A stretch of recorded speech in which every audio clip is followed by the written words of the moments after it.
Ce sont des médecins de Shanghai qui sont allés à Wuhan pour aider à combattre le Covid-19. De retour à la maison, ils ont été accueillis tels des héros à la télévision. La lutte contre le Covid-19 a été une bataille de longue haleine. Quelle précieuse expérience ces professionnels de la santé ont-ils récolté à Wuhan et qui peuvent être appliqués ailleurs en Chine? Sun Guixin est le chef exécutif de l'équipe médicale d'urgence de l'hôpital Shanghai-Est. Lorsqu'il est arrivé à Wuhan le 4 février, il a été chargé de construire un hôpital de fortune dans un stade. Ces installations ont joué un rôle essentiel dans la réduction des pénuries de lits d'hôpitaux. De nombreux autres professionnels de la santé affirment qu'il s'agit de l'une des pratiques les plus importantes, car le Covid-19 a un taux d'infection particulièrement élevé. Nous avons eu une situation particulière. Les personnes gravement malades ne représentent qu'environ 5% des patients, tandis que 80% sont des cas bénins.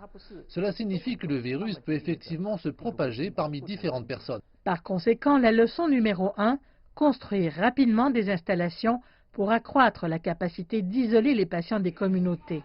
Lorsque le Dr Sun a commencé son travail à Wuhan, il a été confronté à un autre défi. Les médecins de différents hôpitaux ont travaillé ensemble, mais nous avions des protocoles différents.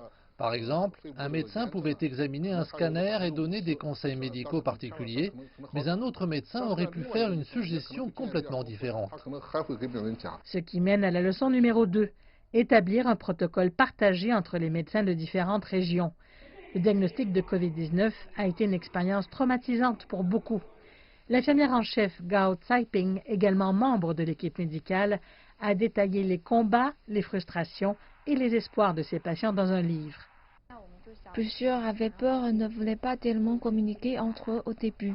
Je leur ai demandé d'écrire ce qu'ils ressentaient et j'ai pris de nombreuses photos. Les infirmières étaient aussi stressées et de 20 à 30% d'entre elles devaient utiliser des somnifères pour se reposer. L'équipe médicale a publié une brochure sur la réduction des traumatismes psychologiques causés par le virus. Nous les avons remises gratuitement à nos patients de Wuhan. Ces leçons et expériences collectives seront inestimables pour l'histoire de la santé publique de la Chine.